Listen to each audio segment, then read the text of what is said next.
Manfaat yang paling besar bagi kita orang-orang beriman mempelajari surga, dunia ini jadi kecil kalau kita sudah pelajari. Hilang semua itu ego untuk memperebutkan masalah dunia ini. Kita akan lihat, oh ini kecil dunia, akan kita tinggalin semua di sana itu akhirat. Sampai seseorang pernah bersedekah dari salah satu salafus saleh. Setiap selesai itu dagangannya, dia pasti dapat, dia sudah dapat keuntungan buat rumahnya, kebutuhan rumahnya, sisanya modalnya dikembalikan, sisa itu keuntungan dikasih sedekah, selalu tiap hari sedekah. Teman-temannya pedagang yang lain semua sibuk, keuntungan setelah keluarin kebutuhan keluarga, setelah modal kembali, sisanya dipakai nabung, beli emas disimpan. Sampai akhirnya teman-temannya memiliki gudang-gudang emas, dia tidak ada. Tetap seperti biasa saja gitu, usahanya maju. Tapi dia tidak ada punya simpanan. Teman-temannya hanya bilang, hai fulan, kami sudah punya segudang emas, kamu belum punya, karena kamu selalu bersedekah, kamu nggak pernah simpan, gitu. Kamu tidak sayang sama hartamu. Maka jawaban orang beriman berbeda. Dia mengatakan justru karena saya sayang harta saya ingin bawa harta saya sampai ke sana, sampai ke akhirat. Ini sedekah ini saya sedang nabung untuk saya bawa ke sana. Kalian justru tidak sayang harta kalian, karena kalian tumpuk-tumpuk di dunia. Kalau kalian mati sekarang, ini bakal dibagi ahli waris. Kalian tidak sayang harta itu. Saya justru sayang karena saya bawa ke sana. Orang beriman pemikirannya berbeda. Semua sisi surga teman-teman sekalian sebuah kenikmatan abadi yang tidak bisa dibayangkan. Dan kalau kita sudah tertanam dalam hati kita poin masalah ini, dunia ini akan jadi kecil. Nggak ada lagi perebutan di situ. Nggak ada lagi emosional. Nggak ada lagi sesuatu yang melampaui batas berlebihan, gitu kan.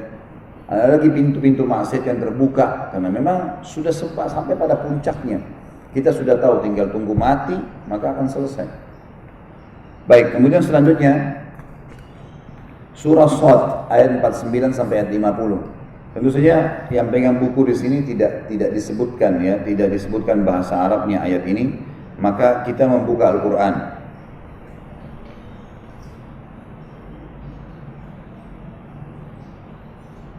Surah nomor 38 ya. Ayat 49 sampai ayat 50.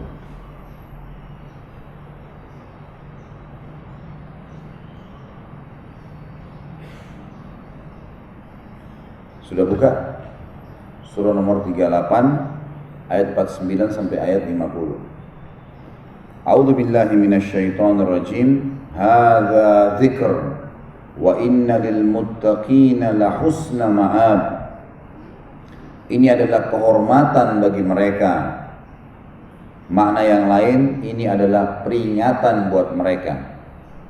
Dan sesungguhnya bagi orang-orang yang bertakwa, yang patuh kepada Allah, benar-benar disediakan buat mereka tempat kembali yang baik. Apa itu tempat kembali yang baik? Ayat 50 menjelaskan, Jannati adni mufattahatan lahumul abwab, yaitu surga Aden yang pintu-pintunya terbuka bagi mereka. Tentu di sini saksi bahasannya. Nanti akan ada bahasan-bahasan setelahnya yang akan kita bahas, seperti misalnya masalah dipan-dipan, masalah pelayan-pelayan. Di ayat ini sebenarnya ada juga. Di ayat ini juga ada. Kalau ayat 51 sampai ayat 52 juga sama, menjelaskan masalah itu. Tapi kita tidak bahas sekarang, kita akan bahas di pasalnya khusus, masalah makanan dan minuman. Saksi bahasan kita sebenarnya adalah ayat 50-nya. Kalau pintu-pintu gerbangnya akan terbuka bagi mereka. Selanjutnya surah Zumar. Surah nomor 39. Setelahnya langsung ya. Ayat 73.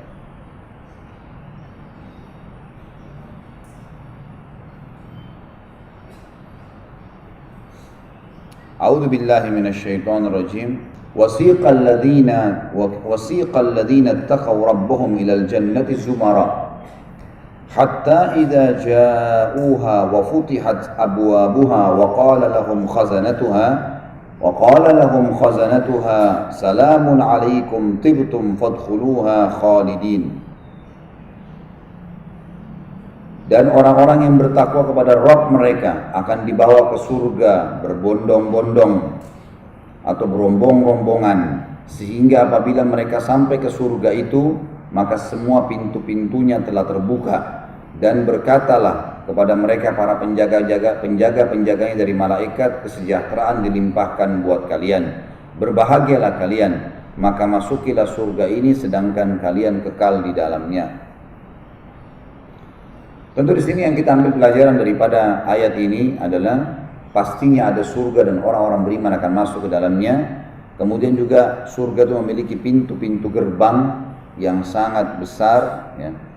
Dan nanti akan kita jelaskan hadisnya. Di antaranya hadis kata Nabi SAW, surga punya 8 buah pintu, satu daun ke daun sebelahnya itu jaraknya 40 tahun. Jadi sebuah pintu gerbang yang sangat besar. Tentu kalau kita lihat istana-istana, selalu istana-istana raja itu pasti pintu gerbangnya besar-besar, ya. Sebuah rumah akan kelihatan mewah kalau pintunya besar, tinggi besar. Kita lihat misalnya pintu-pintu masjid haram sekarang, besar-besar, tidak ada pintu kecil, gitu kan.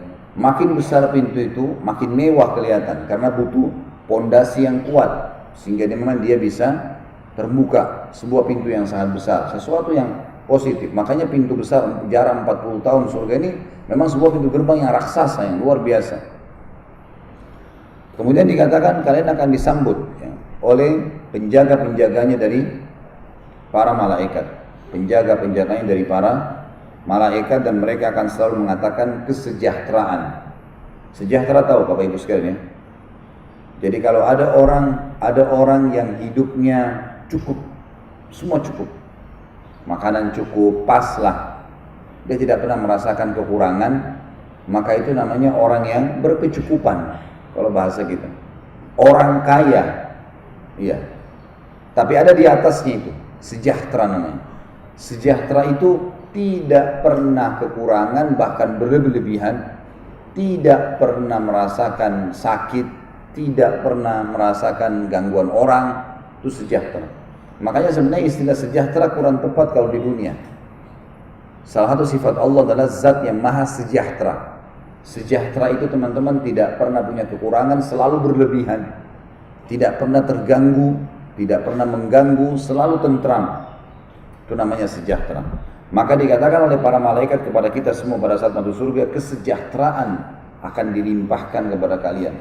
Tidak ada kesedihan, tidak ada kesusahan, tidak ada kesulitan, tidak ada kesempitan sekarang.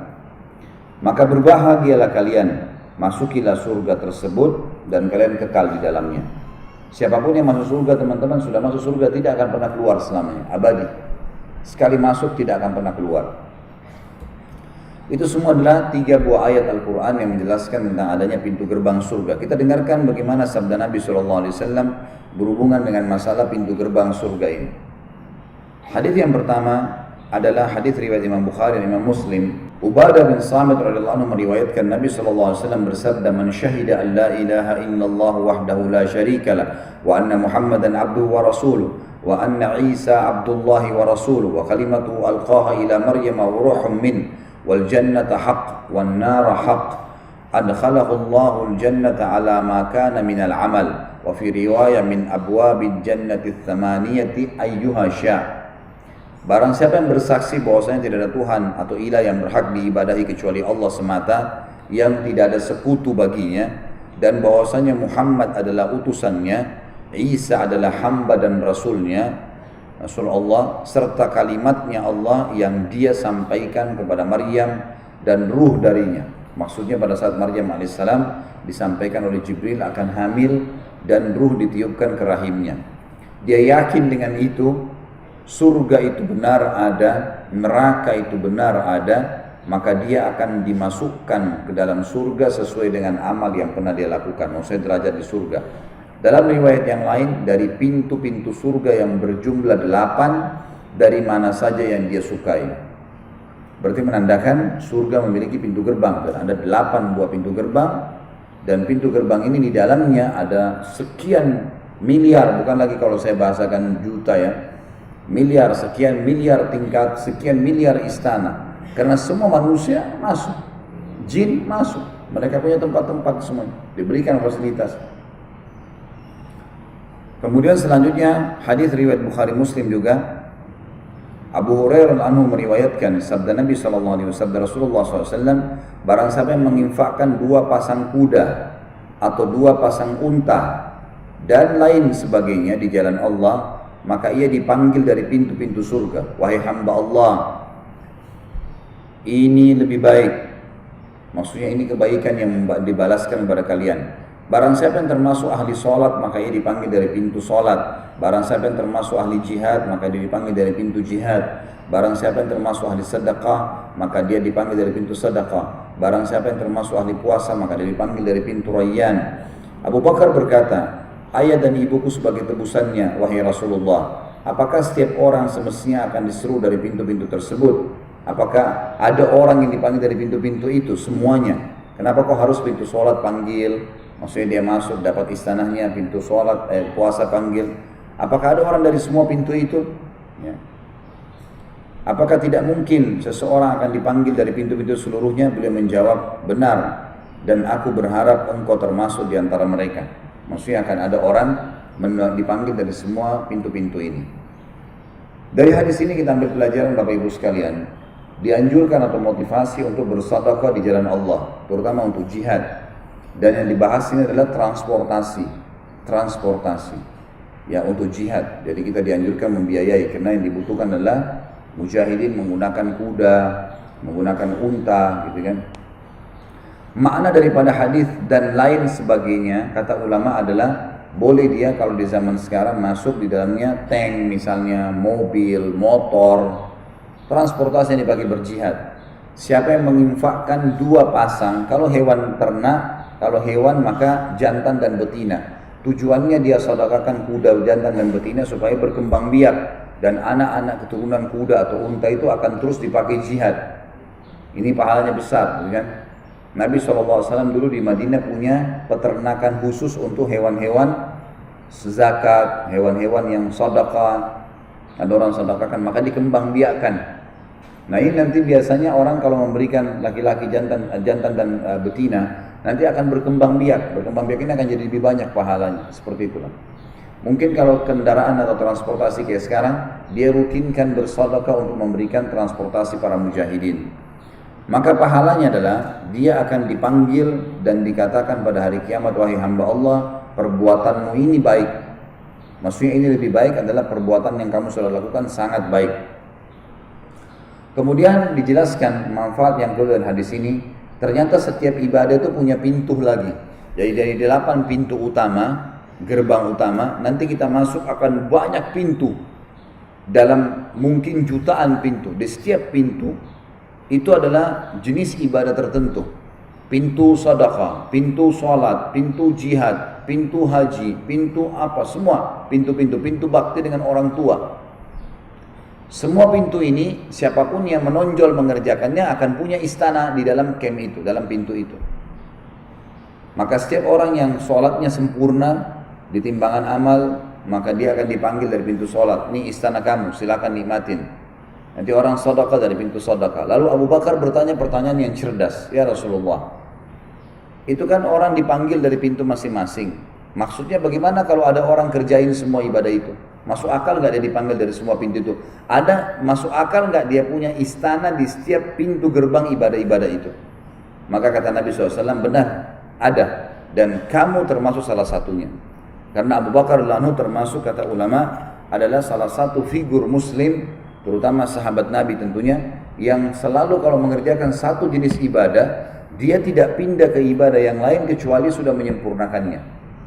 Jadi Abu Bakar itu terkenal sekali. Kalau sedekah maksimal, semua harta dikeluarin. Sholat semuanya dilampiaskan ke sholat, nggak ada kegiatan yang lain. Apa saja yang sedang dia kerjakan dia maksimalkan.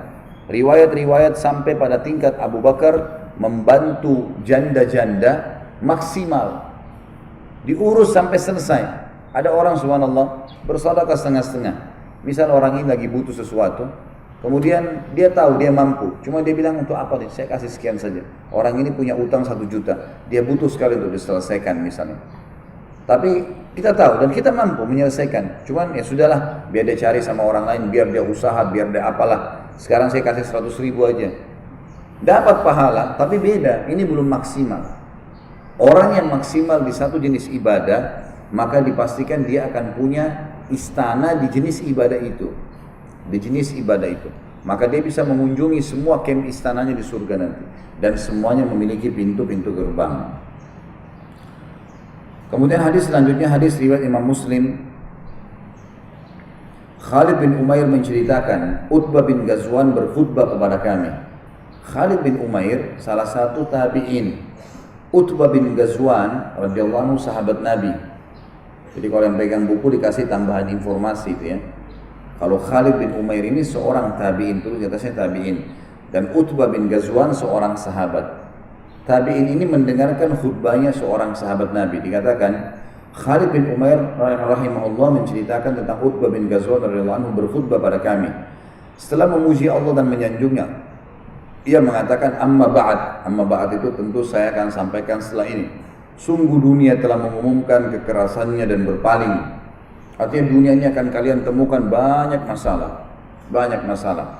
Semuanya diisi dengan kekerasan, ketidaknyamanan. Dan dia berpaling, dia meninggalkan kita. Tak tersisa kecuali sedikit sekali, seperti sisa air dalam bejana yang diambil pemiliknya. Tinggal itu saja umurnya dunia sekarang. Kalaupun ada orang mau nikmatin, percuma, udah habis umurnya dunia itu. Sungguh kalian akan berpindah darinya ke negeri yang tidak bakal pernah sirna. Karena itu, berpindahlah dengan membawa sebaik-baik apa yang diberikan pada kalian. Sedekah maksimal, sholat maksimal. Jangan salam dari sholat kecuali sudah kejar pahala maksimalnya. Bacaannya, gerakannya, semua, karena tidak bisa diulangin. Jangan asal jadi. Semua ibadah dimaksimalin. Beliau Rasulullah SAW, kata Utbah bin Ghazwan radhiyallahu anhu, menyebutkan pada kami bahwa jarak di antara kedua daun pintu surga sejauh perjalanan 40 tahun. Sungguh akan datang padanya suatu hari yang sangat berdesak-desakan. Sungguh kamu telah melihatku sebagai orang ketujuh dari 7 orang bersama Rasulullah SAW. Kami tidak punya makanan selain daun pohon, sehingga mulut kami luka bernanah. Hadis ini dibagi menjadi 3 bagian oleh para ulama. Yang pertama adalah informasi dari seorang sahabat kepada tentang Nabi SAW bahwasanya dunia ini sebentar, jangan dikejar. Bahasa kinaya atau perumpamaan yang sangat baik di sini adalah siapa yang mau ngejar dunia telat, sudah tidak ada waktunya sekarang, percuma, umur dia terbatas, dunia juga ini sudah berpaling, sebentar lagi kiamat. Tersisa hanya seperti tinggal tetesan-tetesan air di sebuah bejana yang akan diambil oleh orangnya. Jadi dunia percuma dikejar. Kenikmatan apapun, coba Bapak Ibu bayangkan kenikmatan dunia yang pernah kita rasakan. Saya yakin semua kita mungkin pernah mendapatkan sebuah kenikmatan yang sifatnya memuaskan sekali. Mungkin dari makanan kah, mungkin dari pasangan hidup kah, mungkin dari keuntungan kah, mungkin apa saja yang dia dapatkan. Apa yang maksimal pernah kita dapatkan? Maka sekarang di detik ini juga, apakah kita masih bisa merasakannya? Jawabannya sudah tidak. Begitulah dunia, dia berpaling. Itu kalau puncak nikmat yang pernah kita dapatkan. Toh juga pada saat itu saja. Betul kita nikmati, tapi hanya pada saat itu, percuma. Tidak akan bisa terulang-ulang terus gitu. Ada saatnya habis. Beda dengan akhirat. Yang kedua tentu itu masalah dunia. Pelajaran pertama, dibagi 3 hadis ini. Pelajaran yang kedua, bagian kedua dari hadis ini adalah penyampaian bahwasanya adanya alam akhirat. Dan disebutkan di sini kekal, tidak bakal pernah sirna. Sadarlah tentang masalah itu, karena kematian sudah banyak orang yang kita lihat, dan orang beriman tahu mati itu adalah pintu, sebagaimana saya jelaskan tadi di awal, menuju kepada kehidupan abadi. Harus selalu sadar ada akhirat nih, harus tanamkan selalu dalam jiwa kita, sebab ini rem yang sangat luar biasa untuk kemaksiatan, dan ini adalah gas yang sangat kencang untuk ibadah. Yang ketiga adalah penyampaian dari sahabat Nabi ini tentang masalah pintu gerbang surga, jarak antara 2 daunnya 40 tahun. Dan disebutkan bahwasanya pada hari itu, hari kiamat akan berdesak-desakan. Ini makna atau 3 potong diambil dari hadis tadi. Penutupan hadis yang mengatakan, sungguh kamu, maksudnya kalian. Waktu Utbah bin Ghazwan radhiyallahu anhu menceritakan kepada para tabi'in, mengatakan ini khutbah di atas mimbar, khutbah Jumat. Kata beliau, untuk memberikan kesaksian kalau benar-benar apa yang saya sampaikan ini benar dari Rasulullah SAW, beliau mengatakan, sungguh kalian telah melihatku sekarang sebagai orang yang sekarang kalian lihat yang sedang ngomong ini adalah salah satu dari 7 orang yang pernah bersama Rasulullah SAW. Artinya saya termasuk 7 orang yang meriwayatkan hadis ini. Itu maknanya. Jadi hadis ini ada 6 orang selain aku yang mendengarkannya dari Nabi SAW. Aku adalah orang ketujuhnya, gitu. Dan yang hidup bersama Nabi SAW, beliau memberikan kesaksian kalau memang pernah hidup sama Nabi. Kalau pernah kami tidak punya makanan kecuali daun pada saat hidup bersama Nabi SAW, sampai kami makan daun itu saking keringnya sampai membuat bibir kami luka bernanah. Yang dimaksud adalah ini kesaksian beliau bahwasanya saya sahabat Nabi nih. Saya nggak dusta, ini benar. Kalian harus percaya. Semua sudah akan berlalu dunia ini, akhirat sedang disusul dan abadi yang kedua. Yang pertama tadi sirna, gitu kan. Kita ada pintu-pintu gerbang yang jaraknya 40 tahun yang kita akan nikmati selamanya.